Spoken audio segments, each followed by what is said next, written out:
जरूरी है। नमस्कार दर्शकों, ये है एमएस न्यूज नेटवर्क और आप देख रहे हैं एमएस न्यूज टीवी। मैं हूं आपके साथ शुभांगी। तो आइए देखते हैं आज की कुछ खास खबरें।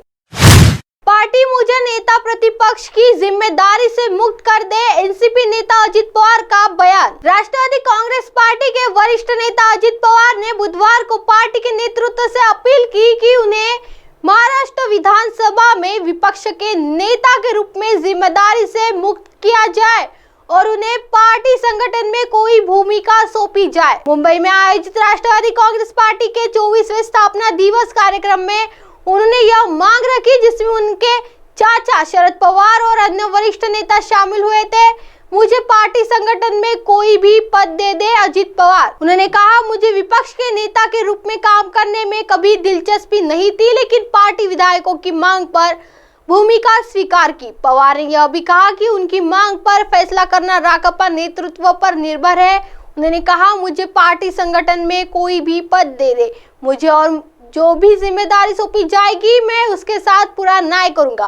पवार ने कहा, महाविकास अघाड़ी गठबंधन सरकार गिरने के बाद पिछले वर्ष जुलाई में नेता प्रतिपक्ष का पदभार संभाला था। तत्कालीन एमवीए सरकार में वह उप मुख्यमंत्री थे। शिवसेना के विद्रोह के कारण तत्कालीन एमवीए सरकार गिर गई। यानी मुंबई और विदर्भ में राकांपा संगठन को मजबूत करने की जरूरत है। अजित पवार ने मुंबई और विदर्भ में राकांपा संगठन को मजबूत करने की जरूरत पर भी जोर दिया। उन्होंने कहा कि योग दिवस के आयोजन पर करोड़ों खर्च किए जाते हैं। उन्होंने कहा, मैंने उपाध्यक्ष नरहरि झिरवाल से पूछा कि वह योग दिवस कार्यक्रम में क्यों शामिल नहीं हुए। झिरवाल ने मुझे बताया कि वह अपने बड़े पेट के कारण झुक नहीं सकते हैं। इस बात पर सभा में मौजूद लोगों ने जोरदार ठाके लगाए। आइए बढ़ते हैं अगली खबर की ओर। मणिपुर हिंसा पर कांग्रेस नेता सोनिया गांधी का बड़ा बयान। कहा, मां के रूप में आपके दर्द को समझ सकती हूँ। मणिपुर में हिंसा को लेकर कांग्रेस की पूर्व अध्यक्ष सोनिया गांधी का बयान सामने आया है। उन्होंने कहा कि मणिपुर की हिंसा ने राष्ट्र की आत्मा पर गहरा आघात किया है। उन्होंने प्रदेश के लोगों से शांति और सौहार्द की अपील की है और उम्मीद जताई कि मणिपुर के लोग इस त्रासदी से उबरेंगे। कांग्रेस संसदीय दल की प्रमुख सोनिया गांधी ने एक वीडियो संदेश में कहा, मणिपुर के प्रिय भाइयों और बहनों, पिछले लगभग 50 दिनों से हम मणिपुर से एक बड़ी मानवीय त्रासदी देख रहे हैं। इस हिंसा ने आपके राज्य में हजारों लोगों का जीवन उजाड़ दिया है। उन्होंने कहा कि इस घटना ने राष्ट्र की अंतरात्मा पर गहरा आघात किया है। उनका कहना था कि मेरी उन सभी के प्रति गहरी संवेदना है जिन्होंने इस हिंसा में अपनों को खोया है। मुझे यह देखकर बेहद दुख होता है कि लोग उस जगह को छोड़ जाने के लिए मजबूर है जिसे वे अपना घर कहते हैं। जीवन भर का बनाया हुआ सब कुछ पीछे छोड़ जाते हैं। शांतिपूर्वक एक दूसरे के साथ रहने वाले हमारे भाई बहनों को एक दूसरे के खिलाफ होते देखना बहुत दुखद है। उन्होंने कहा, एक माँ के रूप में मैं आपके दर्द को समझती हूँ। मैं आप सभी से यह निवेदन करती हूँ कि अपनी अंतरात्मा की आवाज को पहचाने। मुझे उम्मीद है कि आने वाले समय में हम परस्पर विश्वास को मजबूत से पुनर्निर्माण करेंगे। सोनिया गांधी ने यह भी कहा, मुझे मणिपुर के लोगों से बहुत उम्मीद है और उनके ऊपर बहुत विश्वास है। मैं जानती हूँ कि हम सभी मिलकर यह परीक्षा की घड़ी पार कर लेंगे। आइए बढ़ते हैं अगली खबर की ओर।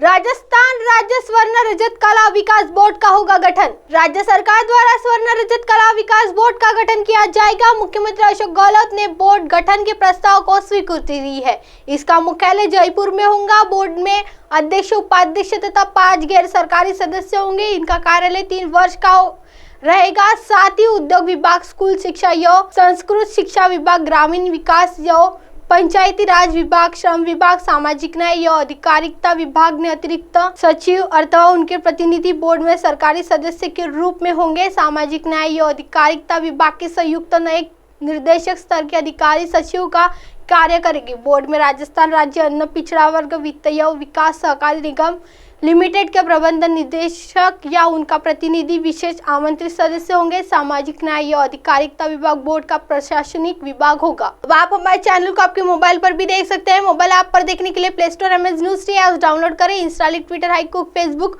और कई सोशल मीडिया के प्लेटफॉर्म पर हमारा चैनल उपलब्ध है। आप इसी यूट्यूब पर भी देख सकते हैं। आप हमारे चैनल को लाइव भी देख सकते हैं www.msnewstv.com पर। फिलहाल वक्त तो चला दर्शकों ब्रेक का। ब्रेक से लौटने के बाद देखेगा देश और दुनिया की तमाम खबरें। बनी रही एमएस न्यूज टीवी पर। नमस्कार।